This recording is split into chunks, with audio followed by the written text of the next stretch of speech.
3 jours de ténèbres. Que faire? Cette vidéo contient des conseils pratiques et instructions détaillées pour sortir vainqueur des 3 jours de ténèbres comme fils de Dieu et conformément à sa volonté. Amen. Dis Amen, Amen, Amen avec moi. La prophétie des 3 jours de ténèbres est vieille de près de 70 ans aujourd'hui. Le père Padre Pio l'avait déjà annoncé depuis 1950. Qui est Padre Pio? Padre Pio est un prêtre italien catholique qui de son vivant a porté des stigmates sanguinolentes des saintes plaies de notre Seigneur Jésus-Christ. Plaies qu'il recouvrait mieux, plaies qu'il essayait de cacher avec des mitaines. Padre Pio fut un grand homme de Dieu qui, d'après certaines sources authentiques, a été maltraité, je dirais même opprimé, oppressé par l'hiérarchie catholique, église dont il est resté fidèle et qu'il a tant aimé jusqu'à accepter de lire des messes, encore que dans l'église intérieure. Il est resté sans faillir malgré des interdits de messe publiques. Il est resté dans une obéissance, je dirais même une obéissance surnaturelle, vis-à-vis de cette église, vis-à-vis de cette hiérarchie qu'il a pourtant tant opprimée. Ceux qui veulent savoir plus sur Padre Pio doivent regarder notre YouTube vidéo intitulée Les 3 jours de ténèbres, dont le lien est à la barre des commentaires. Je disais donc que cette prophétie est vieille de près de 70 ans et les nouvelles prophéties ne viennent que confirmer, ne viennent qu'alimenter cette prophétie qui aurait bien lieu, qui aura bien lieu, parce que le Seigneur ne ment pas et le Seigneur ne fait jamais rien sans avertir ses serviteurs, les prophètes, comme il est écrit dans Joël 2 au verset 28.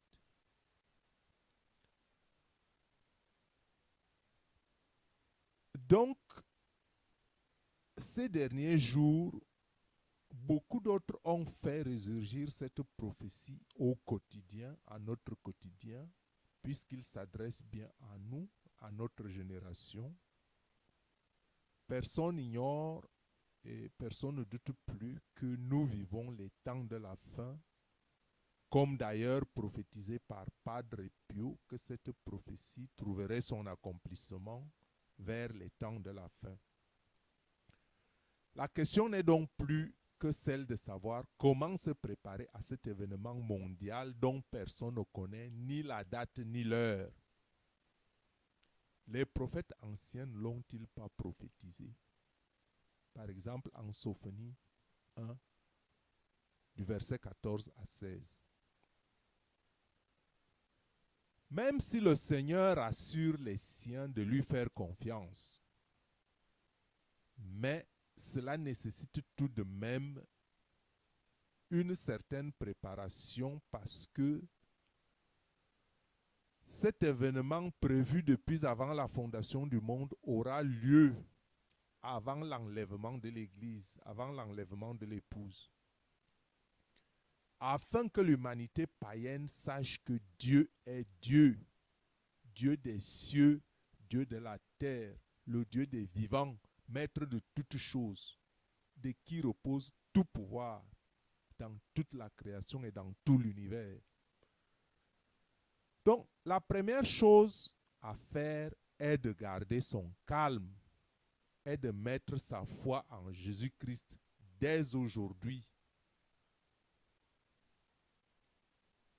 Dès aujourd'hui, mettre votre foi en Jésus-Christ dans la prière. Parce qu'il est dit que votre cœur ne se trouble point. Croyez en Dieu par Jésus-Christ, le seul médiateur entre Dieu et les hommes.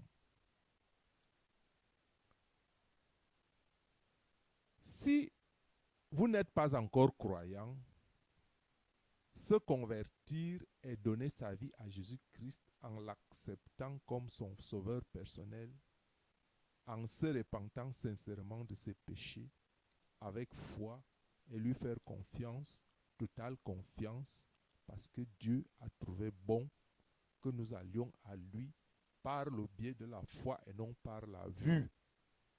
Dieu est un Dieu miséricordieux. Donc, si vous êtes un croyant, vous n'avez pas à craindre si vous vous tournez vers Dieu. Rappelez-vous que le royaume des cieux est comme un grain de sénévé et ce n'est pas le jour que vous le mettez sous terre qu'on récolte les fruits. C'est notre incrédulité et notre manque de foi qui font obstacle entre Dieu et nous. Le nouveau converti doit donc se rappeler qu'il ne va pas atteindre les sommités le même jour qu'il prend Jésus comme son sauveur personnel, mais qu'avec l'aide de Dieu, rien n'est impossible.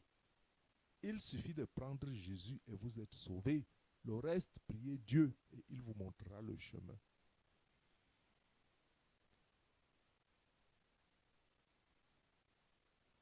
La foi se nourrit donc pour grandir. Ce n'est pas le jour du marché qu'on nourrit le coq, mais néanmoins, comme Dieu est miséricordieux, il y a un mystère dans la rédemption.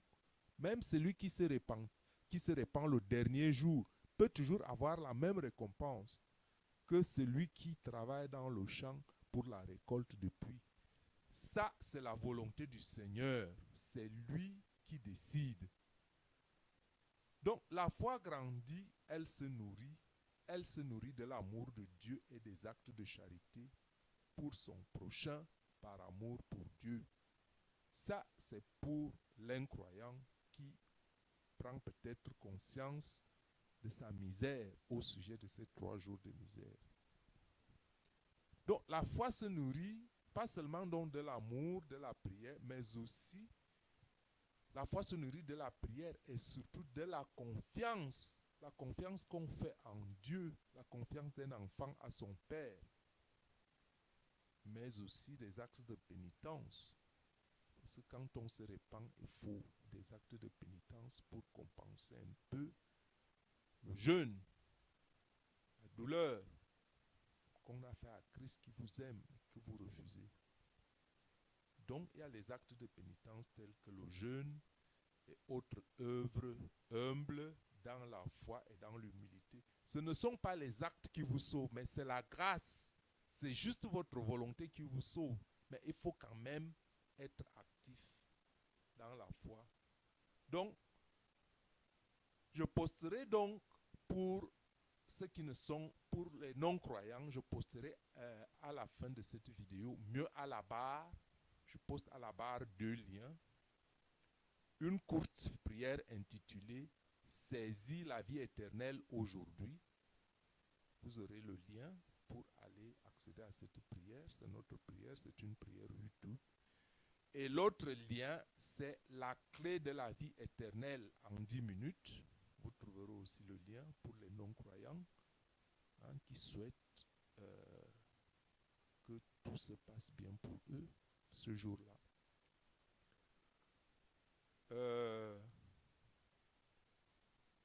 Donc, je dis que ces liens sont pour ceux qui sont non-croyants et qui n'ont pas encore donné leur vie à Jésus. Et même vous qui avez donné votre vie à Jésus, vous pouvez toujours le répéter, ça ne vous gêne en rien. Il n'y a jamais rien de trop pour le royaume.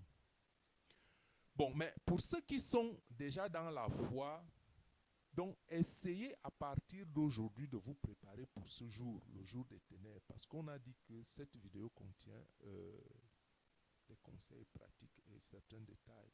Ici, c'est quelques conseils pratiques pour ceux qui sont donc croyants déjà. Essayez donc dès aujourd'hui, et je sais que ce n'est pas facile, de vivre en présence de Dieu et toujours. Vivre en présence de Dieu, qu'est-ce que c'est? Et comment cela est-il possible? D'abord, crois que Jésus est près de toi et toujours. Jésus est près de toi, c'est ton compagnon fidèle. Le psaume 138 nous le confirme, vous pouvez le lire vous-même. Regarde tout avec un regard de foi et vois les choses comme Dieu les voit. Quand tu regardes tout avec un regard de foi et essaies de voir les choses comme Dieu les voit, Dieu les voit toujours avec amour. Même quand on fait les fautes, il laisse faire. Parce qu'il a un autre regard, un regard d'amour. On ne frappe pas l'enfant à chaque faute. On ne frappe pas l'enfant à chaque faute. Mais on le corrige avec amour. C'est comme ça que Dieu agit. Donc pour vivre en présence de Dieu, il faut déjà essayer de vous approcher toujours de ces qualités d'amour de Père. Et faire toujours appel à l'Esprit Saint pour vivre en présence de Dieu. Fais chaque jour un examen de conscience empreint de gratitude. Faire un examen de conscience empreint de gratitude. Vois Dieu en toutes circonstances, bonnes ou mauvaises, et remercie-le.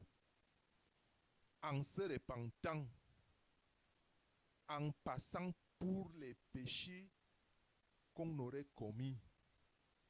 Si possible, se repentir 2 fois par jour, le matin immédiatement au réveil et le soir avant le coucher. Ça, c'est pour les conseils pratiques. Il y en a un autre conseil. Faire des courtes méditations au milieu des activités de la journée. C'est ce que j'appelle ici des prières en esprit, avec des petites prières comme quand vous faites votre job là, pour ne pas trop vous distraire, vous faites des petites prières comme Seigneur, tu sais tout, tu sais bien que je t'aime. C'est une prière en esprit, ça ne te gêne pas, tu peux le répéter en faisant d'autres activités. Le Seigneur est mon berger, rien ne saurait me manquer. Ça, c'est une forme de prière en esprit, en faisant d'autres activités. Je suis entre tes mains, que ta volonté soit faite. C'est une autre. Tu es mon berger et mon salut. Voilà une autre courte prière. Jésus, doux et humble de cœur, rend mon cœur semblable au tien. C'est des choses qu'on peut dire avec conscience en faisant une autre activité. C'est ce qu'on appelle prière en esprit. Ou bien Esprit Saint, éclairez-moi. Ou bien Seigneur, fais que je vois. Seigneur, ouvre mes yeux spirituels. Il y en a plusieurs, il y en a d'autres comme Seigneur, augmente ma foi. Seigneur, ayez pitié de moi, ainsi de suite, ainsi de suite, ainsi de suite. Donc, comme conseil pratique, je vous conseille aussi, pour vivre en présence de Dieu, si possible, prendre part. Quand cela n'est pas possible physiquement, matériellement, même en esprit, prendre part au corps et au sang du Christ. Parce que c'est ça le symbole de la rédemption, le sang et le corps de Jésus-Christ. Quand vous ne pouvez pas vous communier dans votre assemblée, vous vous communiez en esprit. Vous prenez le corps du Christ en esprit, vous prenez le corps du Christ, le sang du Christ en esprit. Ça, c'est un symbole qu'il nous a laissé pour penser à lui, parce que quand il était avec la soirée avant sa passion, il mangeait et prenait un repas avec ses apôtres au Cénacle. Il a brisé du pain et il a donné aux apôtres en disant: prenez et mangez-en, ça c'est mon corps qui est livré pour vous. Et de la même sorte, il a pris une coupe après avoir béni et rendu grâce. Il a dit: prenez-en et buvez-en tous. Ceci est mon sang, le sang de l'alliance nouvelle et éternelle, qui sera versé pour vous et pour tous, pour le pardon des péchés. Faites ceci en mémoire de moi. Donc, quand vous prenez ce repas spirituel-là, c'est pour le pardon des péchés. Vous reconnaissez Jésus comme votre sauveur personnel. Et par là même, c'est déjà une espèce de repentance, de confession, afin que tous vos péchés soient effacés par le précieux sang de Jésus-Christ. Ceux qui le peuvent gardent un objet pour vivre en présence de Dieu. Ceux qui le peuvent gardent un objet sacré, un crucifix ou tout autre symbole de dévotion qui leur rappelle à chaque instant la présence de Dieu. Si on ne peut pas prier avant toutes les activités quotidiennes. Un cierge peut toujours nous rappeler que les ténèbres fuient devant la lumière. Ça aussi, quand on vivra en présence de Dieu, quand on a la possibilité, quand on revient à la maison, on allume un cierge pour 2 ou 3 minutes. C'est la lumière pour avoir toujours en esprit que je vais vivre le chemin de la lumière et non le chemin des ténèbres. C'est juste des symboles qui vous rappellent la présence de Dieu à chaque instant. Donc vivre en présence de Dieu, c'est avoir toujours à l'esprit la présence de Dieu. Donc pour vivre en présence de Dieu, il est mieux de faire la prière, de faire de ta prière une conversation avec Dieu et non des récitations comme on les fait dans les églises. On récite des choses. C'est bien beau, je ne fais pas de critique, mais je dis que la meilleure façon est de faire une conversation avec Dieu et non faire une récitation. Et par ce moyen de converser avec Dieu, Dieu deviendra comme quelqu'un de vivant. Il est vivant, mais il deviendra encore plus vivant pour toi. Quelqu'un de proche et non un Dieu distant à qui on récite des récitations comme la fable de La Fontaine ou je ne sais pas moi quoi, le corbeau et le renard. Donc Dieu devient pas un Dieu distant parce qu'on ne lui récite pas sa liste de besoins comme quelqu'un de distant, mais comme à un ami, que tu vas à un ami, tu es sûr, à un père aimant, hein, tu es sûr que tu lui déverses ton cœur. Tu sais comment, qu'est-ce qu'il veut pour que le Père ait une attention, un regard attentionné sur toi. Tu dois marcher conformément à ses lignes, à ses recommandations, à sa volonté. Donc, une conversation avec Dieu, une conversation naturellement transcendantale, parce qu'on ne dit pas qu'on est devenu des égouts de Dieu maintenant pour le traiter comme un ami. Il reste Dieu et nous sommes pécheurs et par amour, il nous tient pour des amis quand on a un amour révérentiel pour lui. Donc, une conversation est un signe de recherche de proximité avec son Créateur, comme si l'on parlait à un ami. Fais absolument confiance en Dieu, interprète les événements comme venant de sa main, toujours, en lui laissant la direction de ta vie, si bien que malgré tout ce qui peut t'arriver de mal, tous tes ennuis, fais confiance à Dieu parce que c'est lui qui tient les ficelles. Toujours. Et cela suffit parce que Dieu seul suffit. Bon, ça c'est les conseils pratiques. On a vu les conseils pratiques pour les non-croyants, on a vu les conseils pratiques pour les croyants. Et maintenant, venons aux conseils proprement dits qui peuvent être considérés ici comme quelques conseils détaillés, des indices détaillés que nous avons collectionnés pour vous, pour ces 3 jours de ténèbres. D'abord, sur ce plan pratique, donc, prie Jésus de te rendre attentif aux signes précédents ces 3 jours. Il faut prier Jésus dès maintenant de nous rendre attentifs aux signes précédents, aux signes venant avant ces 3 jours. Ces 3 jours terribles que l'existence humaine n'a jamais connus. De sorte que Jésus te ramène sain et sauf parmi les tiens. Soit chez toi à la maison, soit dans une assemblée pour ceux qui veulent et peuvent vivre l'événement en groupe, ou soit alors chez toi. Qu'il te ramène sain et sauf avant le début des événements. Ça, il faut le demander à Jésus en prière. Parce que un des signes pourrait être un tremblement de terre à l'échelle planétaire. Ça, c'est un signe qu'il pouvait vous faire savoir que, voilà, les 3 jours terribles des ténèbres arrivent quand vous entendrez parler d'un tremblement de terre à l'échelle planétaire. Ou quand vous verrez des signes inhabituels au ciel comme des phénomènes lumineux caractérisés par des voiles extrêmement colorés dans le ciel nocturne. Le vert étant prédominant, c'est ce qu'on appelle souvent des aurores boréales. C'est généralement causé par une interaction physique du soleil Quand on verra ces signes-là dans la nuit, on saura que oui, cet événement est proche. Hein, donc, l'aurore boréale, les aurores boréales peuvent être considérées comme éléments précurseurs aussi des 3 jours de ténèbres. Bon, maintenant, allons encore de plus près d'autres détails matériels.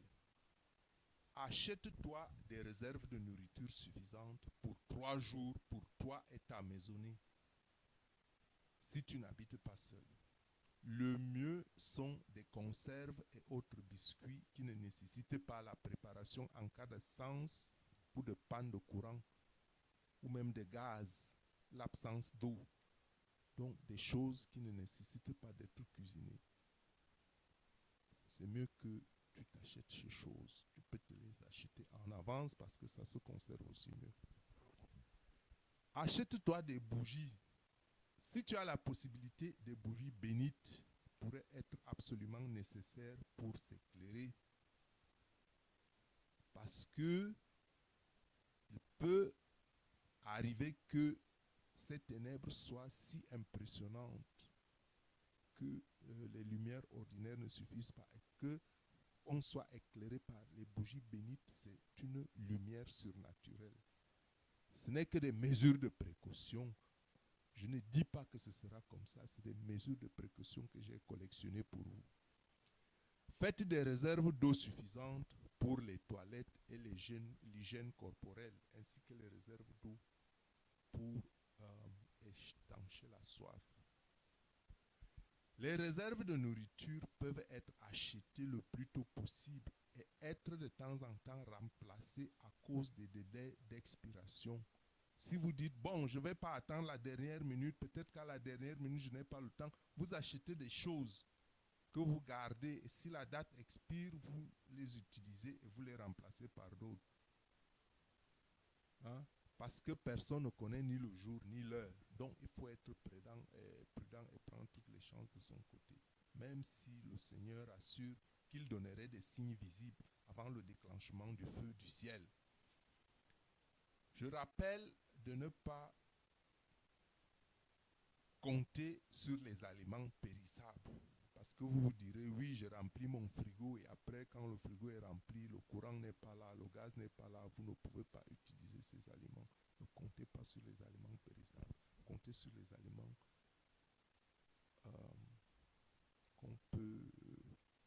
qu'on ne cuisine pas. Bon, qu'est-ce qui nous reste là ensuite? Donc,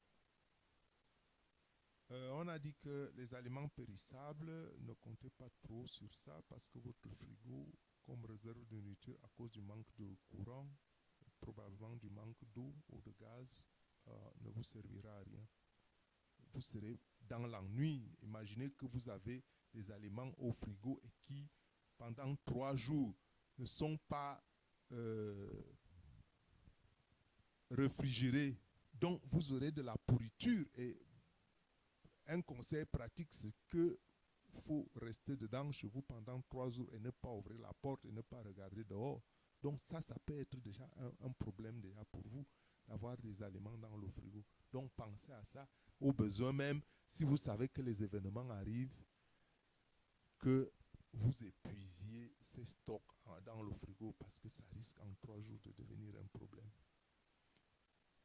Pensez aux médicaments et besoins spécifiques pour ceux qui en dépendent. Il y a des gens qui dépendent des médicaments, qui doivent prendre des médicaments régulièrement et tout un tas de choses ou des choses spécifiques. Peut-être que vous marchez, vous avez besoin d'un trépied, peut-être que vous avez besoin d'un appareil respiratoire qui a besoin de l'oxygène ou bien des batteries ou quelque chose de ce genre-là. Pensez à ce genre de choses-là auparavant, chacun à son niveau. Pensez aux accessoires de soins corporels et à des vêtements frais. Parce que si vous allez dans une assemblée rencontrer les autres, imaginez que vous allez dans une assemblée, dans une église, que vous décidez de passer ça ensemble avec des frères et que vous oubliez des sous-vêtements et pendant 3 jours, comment vous allez vous présenter devant les frères pendant 3 jours? Supposez que vous avez là-bas, vous oubliez la serviette ou quelque chose comme ça. Donc, pensez aux accessoires de soins corporels et des vêtements frais. Hein, des choses de bain. Hein. Il est possible que la noirceur soit si épaisse que la lumière artificielle, comme les lampes de poche, les lampes avec batterie, les accumulateurs, les groupes électrogènes, ne puissent pas aider en dehors du pouvoir surnaturel de la bougie bénie dont j'ai parlé tout à l'heure. Donc, essayez de vous procurer, il est encore grand temps, hein, des bougies que vous essayez de bénir dans vos assemblées ou de donner à votre pasteur, je ne sais pas moi quoi, ou dans une église quelconque. Bon, à la maison, lorsque vous êtes rentré chez vous et que tout le monde y est, vous allez recenser naturellement avec quelle personne vous allez passer ce temps. En principe, faites une liste pour être rassuré que personne ne manque. Alors, vous prenez soin de barricader votre domicile. Après que vous vous serez rassuré que tout le monde est dedans, il serait mieux d'organiser donc bien avant avec qui vous passerez ce temps et d'inventorier le nombre de personnes avant que les portes soient fermées. Il est conseillé de couvrir toutes les ouvertures, portes et fenêtres donnant accès à l'extérieur. Couvrir, c'est-à-dire coller si possible les fenêtres et autres tissus transparentes avec des cartons, avec des papiers, hein, le papier de journaux par exemple, ou autre étoffe, parce que les rideaux transparents ne pourraient pas probablement couper entièrement la vue à l'extérieur. J'insiste là-dessus, il est important que la vue soit coupée de l'extérieur. Parce que ce qui va se passer à l'extérieur ce jour-là risque d'être terrible.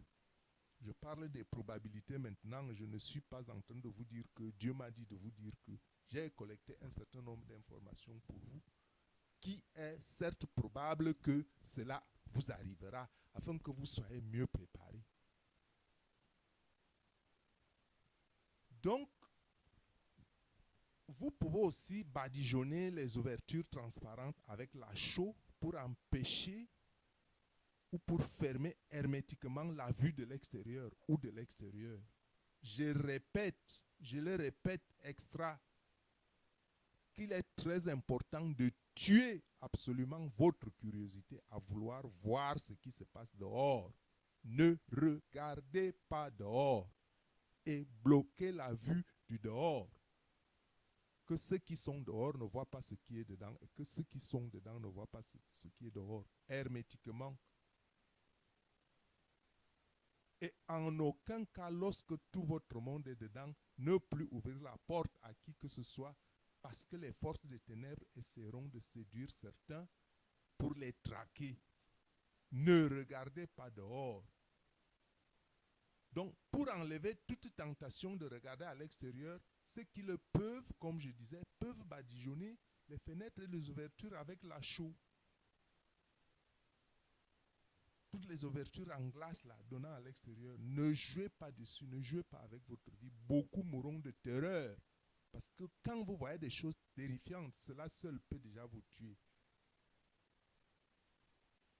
Par cela, vous êtes sûr que rien ne peut être arraché peut-être par le vent si vous faites des feuilles et qu'il y a un vent impétueux et tout ça.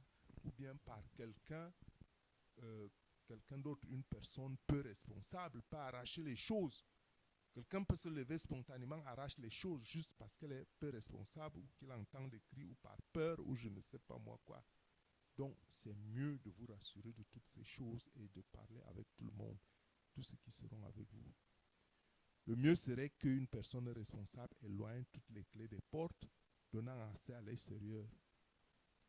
Je dis fermer, je dis même mieux verrouiller et barricader.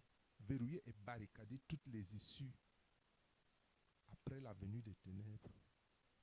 Et ne soyez pas dupes de penser qu'après la descente des ténèbres, après que vous vous êtes barricadé avec les vôtres, que quelqu'un puisse avoir besoin de votre aide. N'y croyez pas à ce mensonge, n'y croyez pas à ce subterfuge de l'ennemi et de ses alliés, ces aliens démons qui essaieront d'en persuader certains d'ouvrir la porte par force ou de vous persuader par une voix douce d'ouvrir machin. Ça, c'est pour vous traquer. Ne soyez pas dupes. D'autre chose, il est pensable de se boucher les oreilles si les bruits extérieurs deviennent assourdissants. Ça peut être assourdissant, ça peut faire peur, ça peut être des cris, des hurlements. Dehors, la nuit des ténèbres, vous savez, les démons, les aliens, ils seront libres dehors. Ils peuvent se tenir vers chez vous, par-dessus les toits, sur la cour, ou je ne sais pas moi, au jardin, machin. Quand on vous dit, le Seigneur dit, barricadez-vous, veut dire se barricader. Ce n'est pas de la blague. Et nous ne voulons pas non plus d'un autre côté exagérer, mais que ceux qui écoutent cette vidéo ne disent pas, ben, qu'est-ce qui les arrive là? Les choses de Dieu sont à prendre comme elles sont. Et quand on donne une instruction, soyez obéissants, sauvez votre vie. Prenez à votre disposition des objets de dévotion, comme j'ai déjà dit, et autres livres de prière. Rassurez-vous que vous avez au moins une Bible écrite en livre dans la maisonnée. Si chacun ne peut pas en avoir une propre, une Bible écrite est nécessaire dans le cas où les Bibles électroniques en réseau, les moyens et réseaux de communication, de télécommunication ne seraient pas disponibles. Les tablettes et autres qu'on ne pourrait peut-être pas recharger à cause du manque du courant électrique. Sauf si vous en avez qui fonctionnent avec des piles de longue durée, mais à 3 jours déjà, c'est bon. Vous devez vous-même savoir, je ne vous donne que des indications, des probabilités. Je n'ai pas dit que cela sera comme ça. Il faut pas mal me comprendre. Donc, à ce moment-là, quand vous êtes barricadé, soyez dans la joie, restez dans la tranquillité. Pas dans la joie d'être dans la joie, mais lisez la Bible et les écrits spirituels que vous avez préparés pour la circonstance. Dites des prières que vous avez préparées pour la circonstance. Veillez dans la prière aussi longtemps que vous le pouvez. Votre prière doit mettre l'accent sur le pardon en priant pour ceux qui vous ont fait du mal. Repentez-vous aussi pour vos propres péchés. Préparez-vous avec des prières appropriées avant que les événements arrivent. Donc, passez le plus de votre temps pendant les 3 jours dans la lecture de la Bible et la prière. Que vous pourrez prendre le soin d'imprimer et de ranger à un endroit à portée de main à l'avance, de façon à les retrouver à première vue. Faites des communions spirituelles. À défaut d'hostie bénie, faites une communion spirituelle. Comme j'ai dit, ça c'est un symbole fort laissé par le Seigneur. Son corps qui fortifie votre esprit et son sang qui purifie votre âme. N'ayez pas peur, surtout, même si l'événement ne prête pas à prendre beaucoup courage. N'ayez pas peur et soyez préparés que Jésus vous visite de manière surnaturelle. Restez éveillés en esprit. Dites seulement, oui Seigneur, me voici Seigneur, que ta volonté soit faite. Amen. Appliquez aussi en esprit, et si vous avez des moyens matériellement, appliquez le précieux sang de l'agneau sur vous et sur votre famille, sur les linteaux des portes et sur les fenêtres. Et si cela est très terrifiant pour vous, parlez aux membres de votre assemblée dès maintenant pour voir la possibilité comment et où vous pouvez passer ces 3 jours ensemble avec eux en communauté.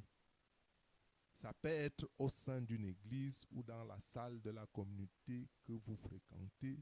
Certains pourraient se réunir dans des domiciles privés adaptés à cet effet, à recevoir à 2, 3 ou plusieurs personnes. Si possible, ne passez pas le moment seul, sauf s'il n'y a pas d'autre moyen sûr. Les pouvoirs des ténèbres seront déchaînés et certains mauvais esprits pourraient vous dissuader d'ouvrir. Ce sont des informations que j'ai collectées pour vous. Ce que vous ne devriez pas faire, dans tous les cas, ouvrir. Quand tout est rentré, quand les ténèbres sont descendues, ne tentez pas. Quand vous êtes avec les siens, qu'ils hurlent ou qu'ils fassent quoi là dehors, ne vous y trompez pas. Dites des prières de combat spirituel et faites appel aux anges gardiens. Et croyez et sachez que le Seigneur lui-même est avec vous pour vous proposer le salut. Si cela n'est pas encore le cas, répondez oui Seigneur, comme j'ai dit. Oui Seigneur, me voici Seigneur, que ta volonté soit faite. Amen. Serais-je peut-être ce jour-là la décision la plus importante de votre vie? Donc, il faut prendre ces choses-là un peu au sérieux. On parle ici du salut, on parle de la vie éternelle. Ce n'est pas le blablabla. Peut-être que certains diraient, bon, cela, bon. Je dis que quand il s'agit du salut, il faut tout prendre au sérieux. Il ne faut négliger aucun aspect. Préparez aussi assez de nécessaire avant pour vos animaux extérieurs. Les animaux qui ne peuvent pas rentrer dedans comme chiens et chats. Il y a peut-être des gens qui ont, je ne sais pas moi, des étables extérieures et consorts. Il y a des animaux, les chevaux et consorts. Hein? Il y a même les fermiers et consorts là, qui habitent les petits villages. Donc, vous préparez la nourriture pour vos animaux et de l'eau pour 3 jours parce que vous ne pourrez en aucun cas sortir. Donc, qu'est-ce qui me reste à dire? Paix du Christ et priez-le de vous enlever toute iniquité et toute peur. Donc, pour conclure ce message apparemment funèbre et macabre, il y a quand même une bonne nouvelle dedans.